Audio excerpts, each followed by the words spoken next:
thank you for coming. This is an incredible venue across the Thames. It's wonderful. Yeah, so what I'm going to talk about is HMSL, which is experimental music language from the 1980s, and how we restored it using JUCE. So just a brief bit about myself.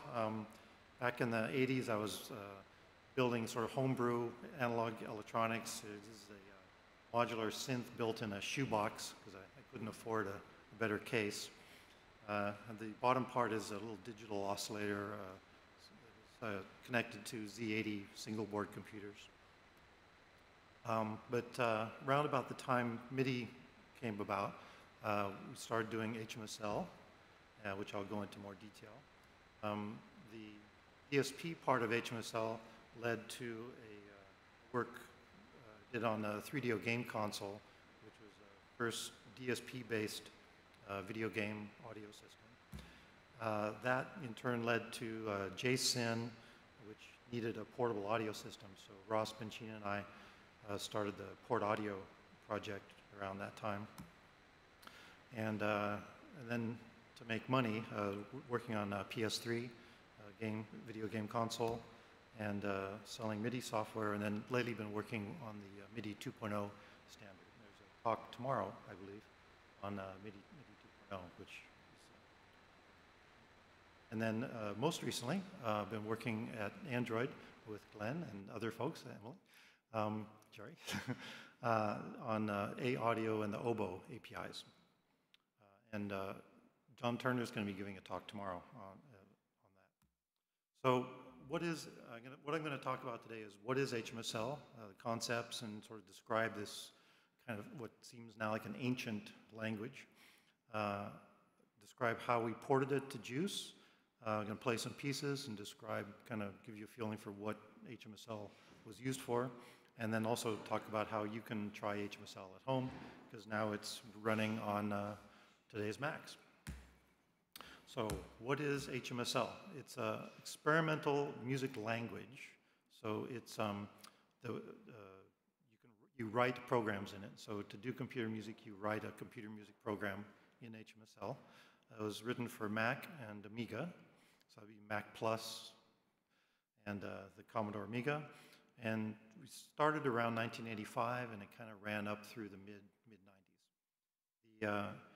Most of this work was done at the Center for Contemporary Music, which was an experimental music, sort of avant-garde music group at Mills College near San Francisco. And it was myself, Larry Polanski, who always wears Hawaiian shirts, and David Rosenboom. So the sort of bit of background as far as why we were doing HMSL and what was happening right before that, people were trying to do live computer music and controlling sound from the computer. And it was quite difficult at that time. It was before MIDI. So people were taking Casio keyboards and taking the keyboard scanners and like soldering, parallel ports onto it and then mimicking keyboard scans, pressing on the keyboard. Using mostly single board computers, Z80, 6502. When people want to interface their computer to MIDI, they would have to solder up a MIDI interface with opto-isolators. And there were too many musicians who are writing serial port drivers in assembly language, which is not a good thing to happen. So computer music was kind of hard in those days. This picture is of a variable rate digital wave oscillator. So one oscillator, multiple boards. It would hang off of a Z80 computer. So that was the background, and we thought, we need to make this easier. So the main goals for HMSL was to simplify computer control of music. Want to impose a particular style. So it wasn't going to be classical, it wasn't rock or pop, it was just whatever the musician wanted to do. And we wanted to explore some theories of abstract music that describe sort of how the person perceives music and creates music. And we wanted to make the software available for other musicians. It's sort of mostly targeted at the academic realm, but there are also independent computer musicians. So the architecture, at the top is the HMSL dialect. So these are the music-related words up here.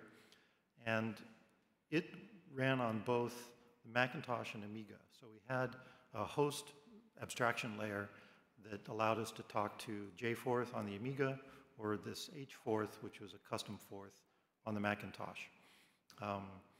So right from the beginning, we were looking at being cross-platform, which helped when we decided to do the ports. Both these computers talk to MIDI, and eventually both these computers could talk to a Motorola 56,000, so we could do real-time audio on a DSP.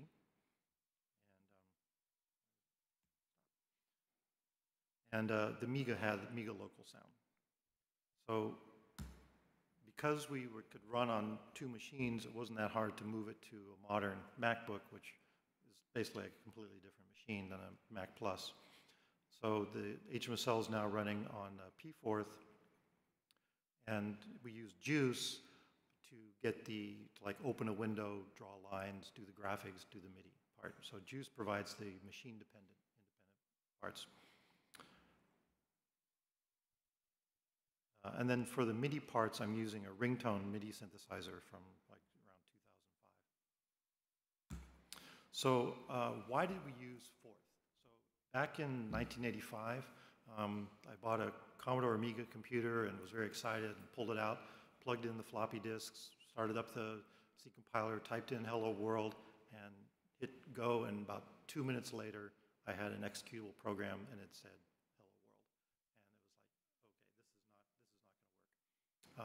So with some partners, we developed a J4th, and in Forth, you could compile Hello World in milliseconds. I mean, it's just, boom, it just runs. In fact, I'll just do it. So to compile a word, I can say, hi, print world, and it's compiled, and I go, hi, and it prints hello world. So it's just that kind of interactive, quick language, which for a musician is really good because you don't, in 2 minutes, you forgot what you're trying to do. So that was the main reason. Also, we could do live coding, so for performance. And also, we could extend the compiler of Forth. Forth, the compiler is built into the language. There's no real difference between the Forth program and the Forth compiler. So we could add music-related extensions to the language itself.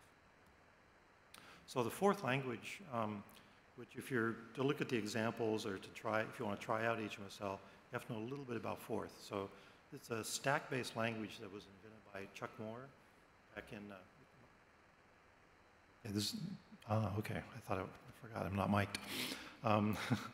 So it's a stack-based language invented by Chuck Moore. He used it to control telescopes back in the 70s. And he was kind of a mad genius fellow. And it turned out to be a very useful language. It's reverse Polish notation, if that means anything to you. It's both interpreted and compiled. So the J4th and H4th both compiled right down to native machine language. So it was as fast as a C program. Also, we could extend the compiler to add the object-oriented code we needed for HMSL. So the Forth syntax, it's very much like English. There's words and there's spaces between the words. So the syntax is very, very easy, quick to easy to understand. And these words basically do things to a stack of numbers. So Forth lends itself to live coding. So just do a bit here. So if I type in 17, it doesn't recognize that as a word that it knows. So it'll just put that as a number on the stack. So here's another number on the stack. And then I can do things to those numbers. I can add them together. I can put another number on the stack. I can swap them. I can duplicate the top number. All these things just operate on the stack. I could take put a number and then multiply these together and then print the result. So it's very quick for that sort of thing. And then you can drop numbers off the stack. You can print them with using a dot. So those are just kind of the basic stack operations. And then you can get fancy from there. There's a lot of words in the fourth dictionary but not all of them are necessary to know. There's sort of a core set of words. But it's very easy to program in fourth. So like if you want to write a word that makes the square of a number. So you define it like this, you go colon, square. This is a comment, and it's a stack diagram. So we show what's on the stack before and after the word. So we're gonna take x, and we'll end up with x squared. So that's just a comment. So you can look back at the code and know what it's doing. So you've seen some of the basic fourth words, so you can imagine how you would take a number on the stack and square it. All right, so you have to multiply it by itself. So what we do is we just duplicate the number, and then we multiply. And then we close the definition with a semicolon. So now we can test that. So I have to be able to type. So 7 square dot should print 49. So you can write a word, test it, write another word, test it. So you're constantly testing your code while you're developing. You can also do things like loops. So this will 10, 0 are the loop indexes, and I is the loop ranges. I is the index, and I'm going to print that. So that'll print 0 to 9. So it's like a for loop in C. So very, very familiar kinds of operations. So you've seen actually enough fourth at this point to know how many of you are on the music-DSP mailing list? A few folks. At the bottom of the emails in the footer, there's it says dupe swap drop, which is the closest thing you can get to a joke in fourth. So it basically takes a number, makes a copy, swaps them around, then drops one of them, and it sort of does nothing. And back in the day, this was considered to be extremely funny. So it's now at the bottom of the music DSP mailing list. So HMSL has a bunch of classes for doing music and doing composition. There's shapes, there's collections of things, there's jobs which run sort of like a task.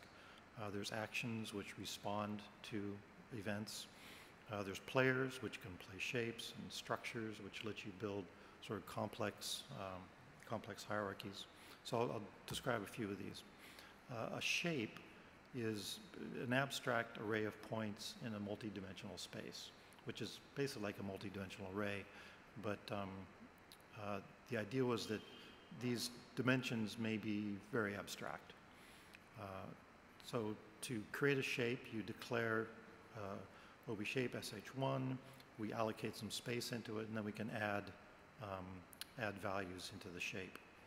So it makes, you can deal with these. This is very much like a vector in C++. Once you've got a shape, you can do a whole bunch of different transformations on it. You can reverse data in the shape. You can scale it, scramble it, transpose it. There's a whole class of different operators for manipulating this shape data. And it's abstract data, which is important. And then there's players which can play a shape. But how can it play a shape if it's just arbitrary abstract data? So there's an instrument which interprets the abstract data. So the shape, the dimensions might be duration, pitch, and velocity. And in that case, it's basically just a melody and would just be interpreted as a melody. But it could be duration, harmonic complexity, and modulation depth. And then the player can be playing and changing the amount of harmonic complexity, which is affecting maybe other shapes, which are maybe generating sounds or generating notes, and they can be modulated by these other things. So playing a shape does not necessarily mean playing a melody. It could just be playing any contour in a multi-dimensional space. So that abstract nature was very important. So one of the key GUI elements in HMSL was the shape editor. So I'll just quickly show what some of the do. I lowered the resolution on this because this was back in the days of 640 by 480 graphics. Right? So this lets you, draw in various dimensions. I can select a region, do scalar operations on it. Right now, what I'm manipulating the dimension 0, which is the velocity. The duration. If I go to here, I'm manipulating the pitch dimension. So the same sort of operations can be done on duration or pitch or harmonic complexity. It's meant to be abstract. So here I can take all these values and then scramble them, which is a random reordering.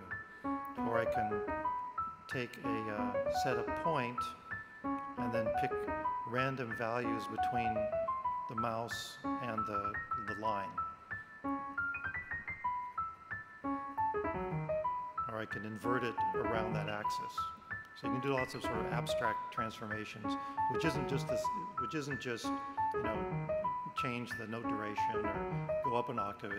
They're really abstract operators. So the sounds are coming from the ME2000, which was a ringtone MIDI synth that wrote back in the 2000s.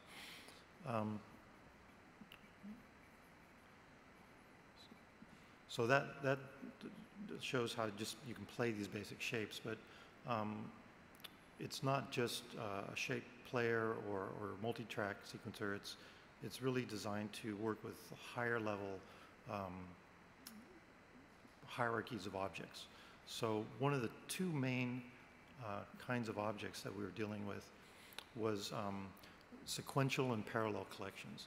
So a sequential collection you can think of as like if you have an A, B, sequence through a piece, or intro, middle, development, and whatever. Those are kind of a sequential collection of sections. And when one finishes, the next one begins. A parallel collection is things that would be like multiple tracks, or like if you have a string quartet, you may have a parallel collection, one for each instrument, and then they may contain, an intro or different things. So you can nest sequential and parallel collections. So here's a player and a job inside a parallel collection, and when it finishes, it goes to the player, and when that finishes, it goes to player 3. So it lets you construct the piece from the top level hierarchical level, and then as the durations of these things change, the whole piece will just shrink or compress, flexibly to match the timing of the whole piece. So here's an example of setting up a player. So this is a little bit like what HMSL code would look like. So we're creating a player, making room for it. We add in a shape in the player, and I tell it to repeat 30 times. So there's all kinds of methods you can do to tweak these things. So I'm saying, okay, let's just play this as like a MIDI melody. So I'm going to take a MIDI instrument, which will interpret it as duration, pitch, and velocity.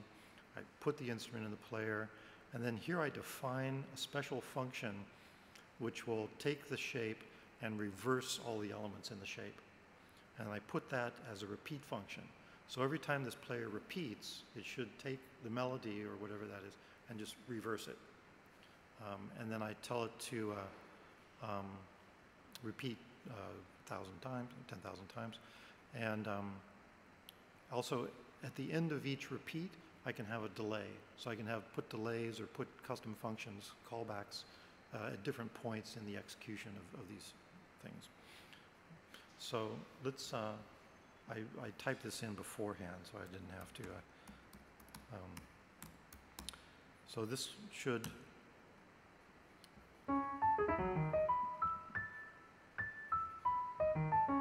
so you can see it. So you can see it flipping, reversing that shape every time it does a repeat. So I can still be drawing on it.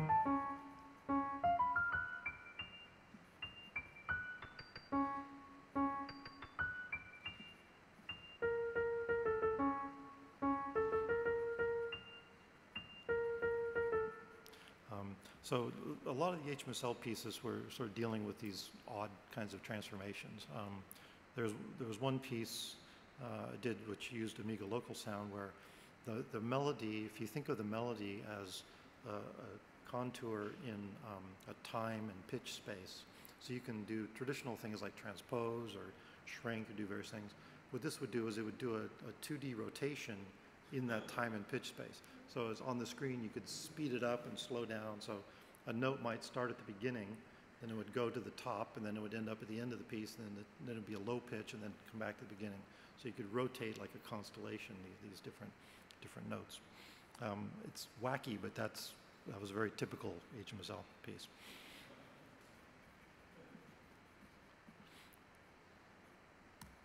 So here's a piece that was,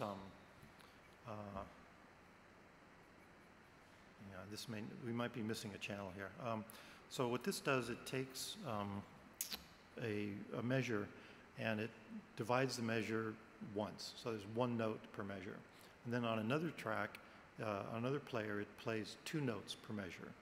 The next note, the next measure, it's got 3 notes per measure, 4 notes per measure. So it has all these different players that will play different numbers of subdivisions of that measure. And the more divided down it is, the faster it'll play, and those tend to be higher in pitch. So Phil Corner was a composer with Fluxus, and he was interested in doing a lot of gamelan and composition that involved sort of minimalist kinds of composition. So this was written with him it's called subdiv or subdivision. A lot of the names were designed so they would fit in the 8.3 character file naming convention for the PC at the time. Oh.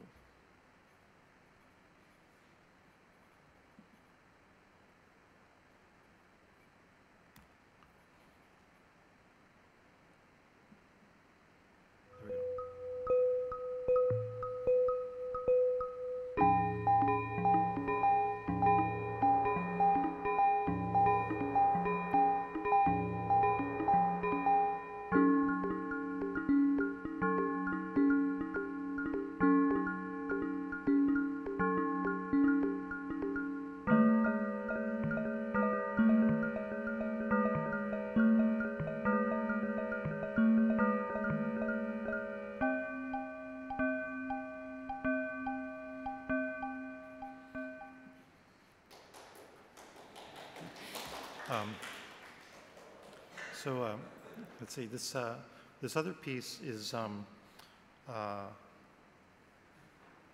it's an interactive piece in a way, but it's sort of a duet with a computer.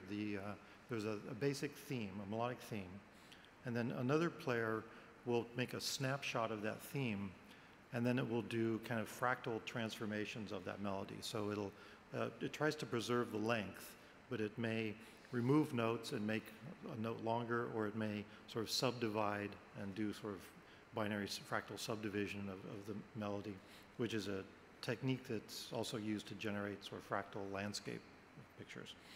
So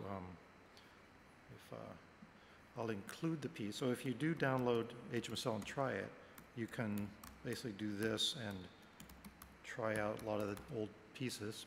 So I include pieces/xforms.fdh. It says type in xforms. And so here's the theme. And then here's the development of that theme. So you can see the computer making little tweaks.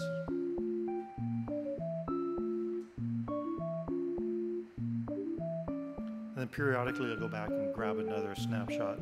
So if I can edit the theme if I want.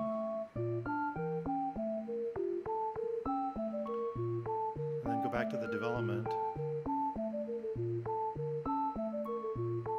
So now it's grabbed that snapshot again.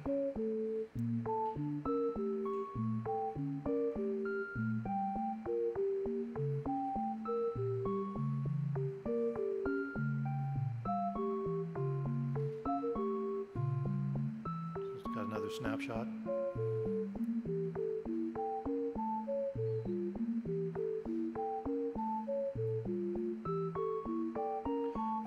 another voice which will grab the developed piece and then play like a slowed down, kind of long version of it.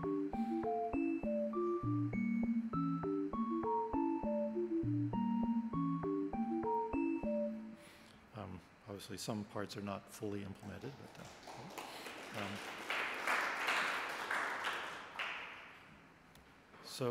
let's see, there's also jobs, which is basically just like a background task. It's all cooperative multi-threading. It's not real multi-threading. So you get a call back and you do something quick and you get out of there. So this would execute arbitrary functions on a fixed period. Structures allow you to control the flow of sort of the way that the piece unfolds, and it looks at what just finished executing, and then it calculates what to play next.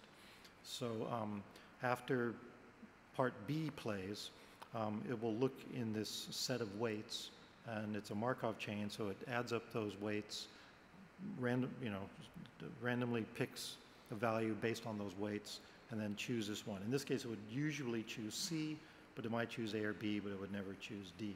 So this sort of sets sort of what follows what in the piece, and you can control kind of the evolution of sort of what parts of the piece will follow. Markov chains are also used a lot in sort of human language parsing and analysis. So here's a piece that was also kind of typical. Phil Stone was a member of the Hub, which was a pioneering computer network band. So they used MIDI ring networks or custom PC microcomputer networks. And in this piece, this was a concert in 1986, and we had three Amigas all connected with a MIDI ring network. MIDI is really nice for doing sort of ad hoc networks because they're opto-isolated, and you got inputs and outputs, and you just configure things, and you know, okay, this is how data is going to flow around the network, and you can send information as controllers or notes or sysex. So in this case, we're sending information about the melodies, and as one person's playing, they're transmitting what they're playing to the next person, and as sort of a commentary on the music business, the other person can grab that and sort of play it verbatim, or they can modify it and then play it. So each person is constantly sort of borrowing or stealing from the person to their left. So I'm going to play this. I need to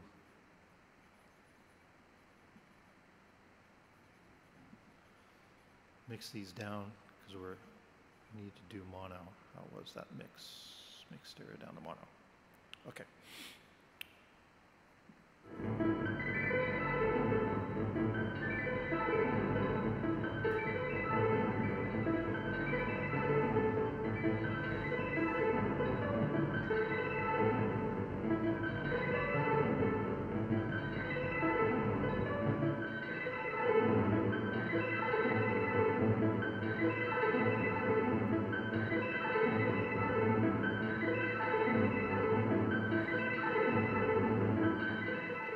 So that's with Amiga local sound, and the reverberation is just because it was recorded in a large hall. Hearing this piece kind of brings up the, if you picture three people sitting hunched over their computers, typing madly away, and they understand the concept of what's going on, and the people in the audience basically have no clue, like how cool this is and what the concepts are and stuff. And it's something that's just a general problem in computer music. This kind of conceptual computer music is that the audience almost never has as much fun as the musicians on the stage.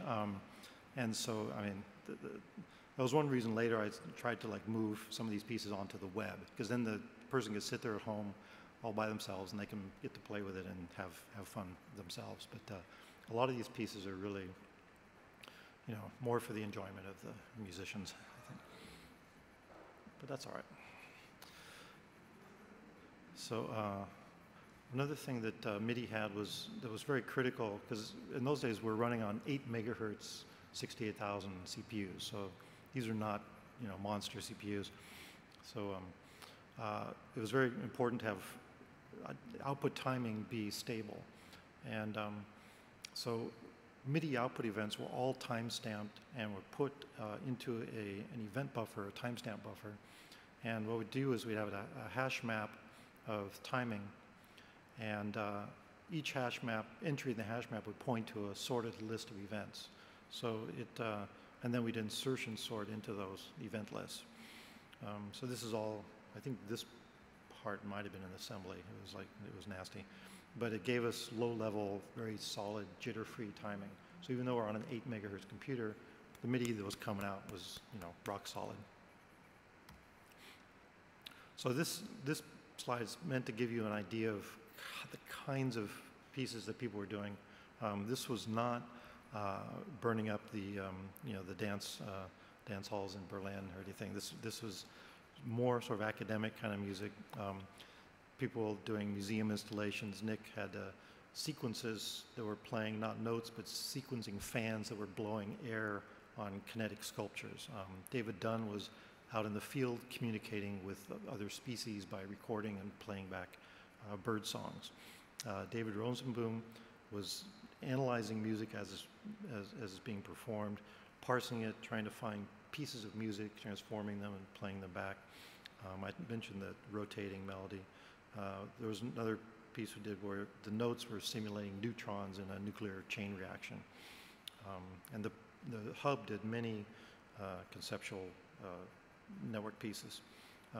HMSL didn't have a huge following, a few hundred, but there were people who would spend months designing and writing computer music pieces and performing and doing albums. So it was a fairly small but a hardcore group. Actually, folks like James McCartney, who later did Super Collider, says a lot of, some of the ideas from Super Collider came from HMSL, so it inspired sort of spin-off projects. Another thing you can do with HMSL is you can, there's a score entry system, so you can just enter things like play these notes. And I'm going to, I want to get back to the piano.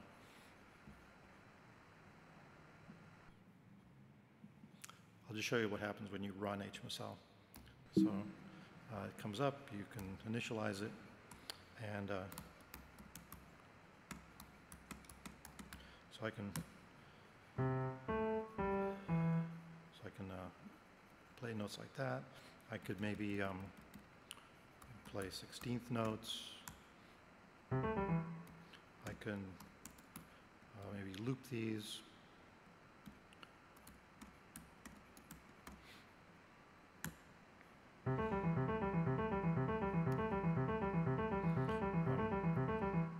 I can do things like play in parallel, let's say one quarter notes. I'll play 4 quarter notes in parallel with some 1/3 notes, which is, what's that, a dotted quarter note? No, I don't know, it's a whole note triplet maybe? I don't know.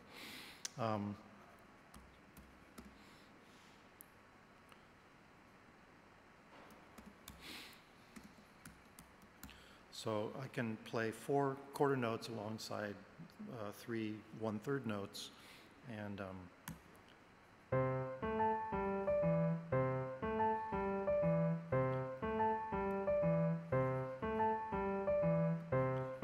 you can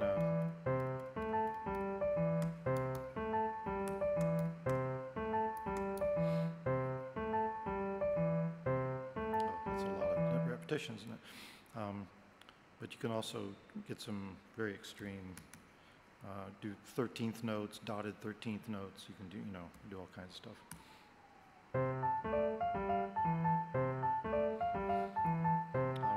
You can also do very smooth accelerando. So in the space of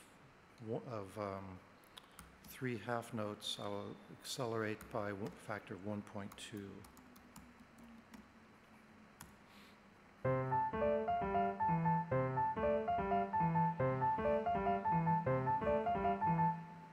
So you can get very, very precise, accelerando, or very precise glissandi. And this score system can be incorporated with the other notes. So you could use a score system to inject melodies into a shape and then transform it with the shape tools. So the pieces are meant, or you can also use this to take the output of this and go straight to a MIDI file. So it's handy for generating ringtones when ringtones were relevant. You can also do just intonation so that you're basically doing individual note pitch bends, and we do that by rotating channels. So each channel has a channel pitch bend, but if you put one note on each channel, then you can bend individual notes. So this same technique, this was, you know, in the 80s doing this, but it's an old technique. But this is now the technique that's used in the NPE standard, which is the new, a new MIDI standard. So you can, and you can do things like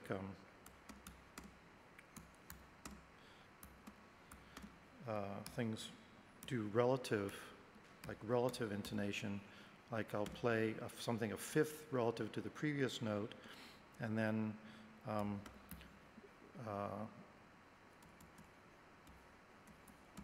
what's a 3/4? It's like a major third or something. I don't know. Relative to that, and maybe a 7/5 relative to that. Oh, wait, that's very low, isn't it?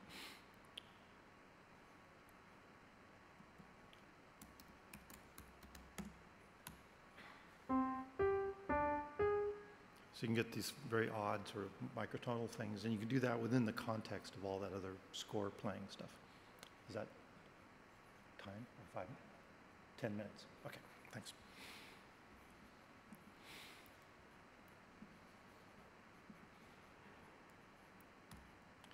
Okay, control grids, I'm not going to go into this much. The basically there's a cross-platform GUI toolkit that we use to build hyper instruments. So you could build grids, and you could just stick functions in the control grids and menus, sliders, and things like that. And people use them to build hyper instruments. So like there's projected on the back a screen from a hyper instrument. Hyper instrument basically is a software-controlled instrument. So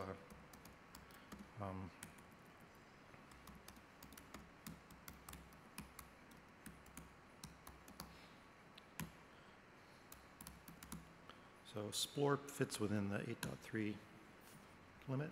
So I can fire off these jobs, and I can control the pitch, but I can also control the harmonic complexity. So right now, it's always moving in an interval of maybe like an octave. So I can add in a fifth, major third, add in a fourth, a minor third. It's sort of, you can control the amount of harmonic complexity of these different jobs. So you make it so that it's just completely sort of chaotic, chromatic progressions, where you can drop back down to where it's harmonically much simpler, and you can record, you know, these gestures.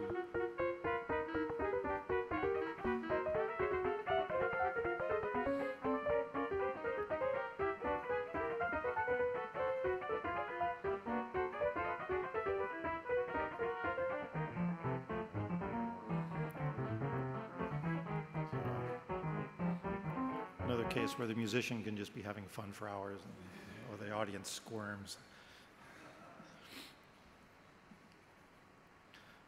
So how did we port this to JUCE, and why? HMSL was pre-web, so it sort of peaked before 1993, which means it kind of doesn't exist today. You know, you go online, and you know, it didn't have a big, you know, presence on SourceForge or on, you know, Spotify, or it's prehistory in a lot of ways. So we wanted to document, you know, what was being done around that time as far in computer music, and this is back when like electronic music wasn't a dance genre. It was like a, you know, a sort of neoclassical.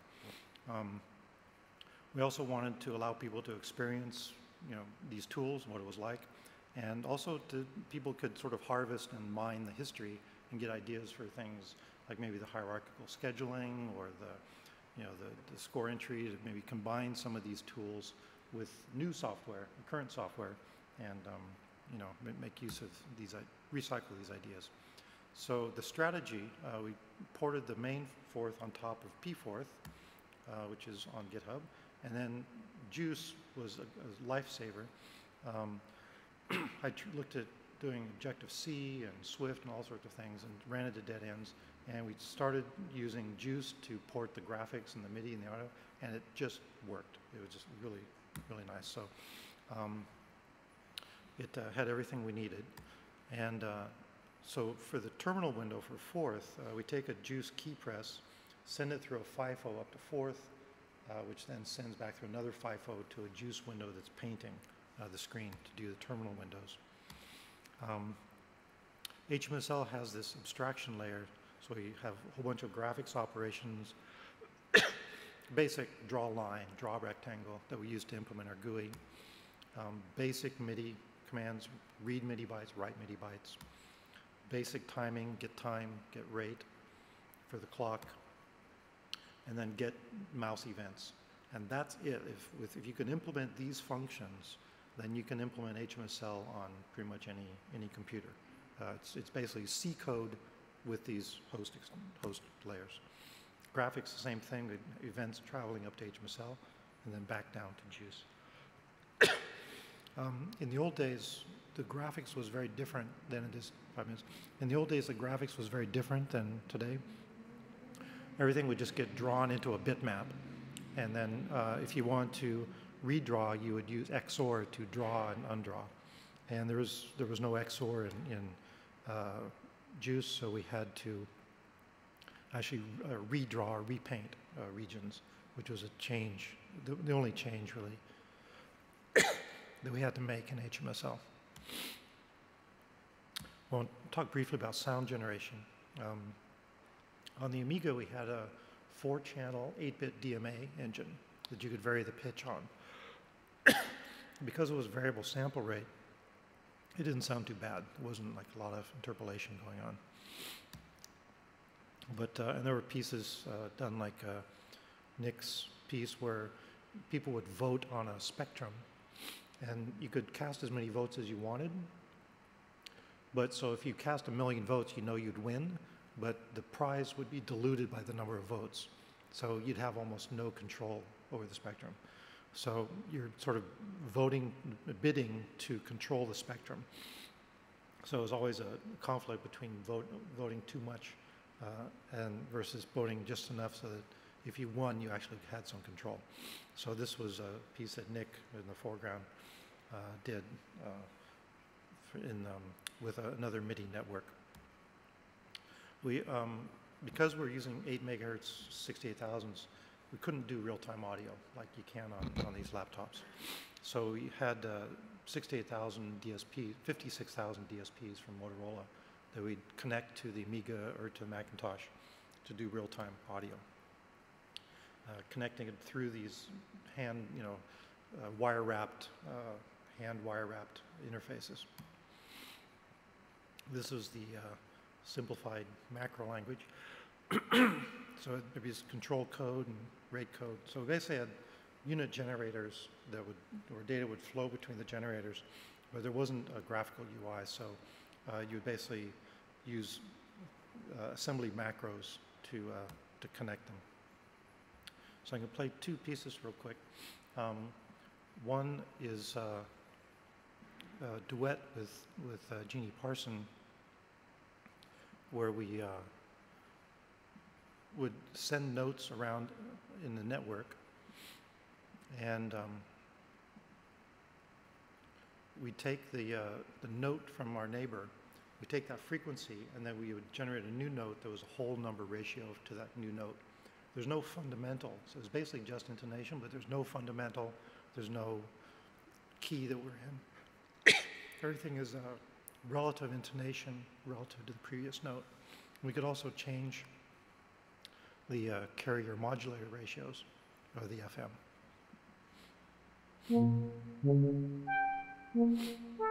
Gets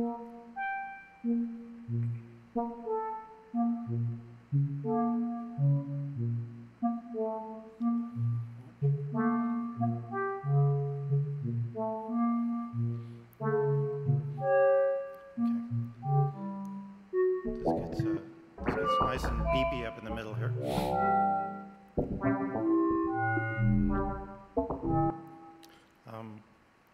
Another piece that used an interface where you would draw a gesture, and then those gestures would be presented on a grid of buttons, sort of Ableton Live like, but you could then click a button and replay that gesture, and the gestures would control various synth parameters. So that sounded a bit like this.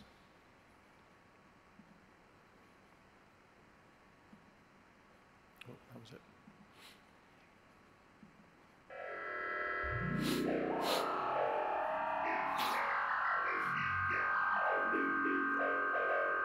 A lot of comb filters in there.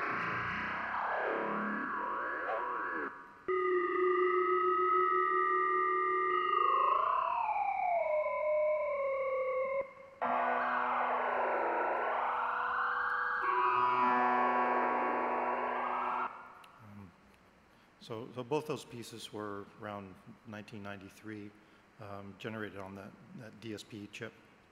So the new HMSL that's been restored, it's currently MIDI output only. There's no DSP. The DSP tools aren't there, but it's on GitHub. It's all open source, and you can on GitHub. If you go to GitHub, just search for HMSL. You can download it. You can try out different pieces. I'm going to be adding some more sort of guided tours over the next week or so, so that you can, so if you follow it, you'll get some updates. So you can, I don't know that anyone's going to write a piece in it, but you can sort of go through the tours and just sort of get a feel for what it was like to do computer music back in the 1980s, which was the goal. So hope if you can give it a try and see what it's like.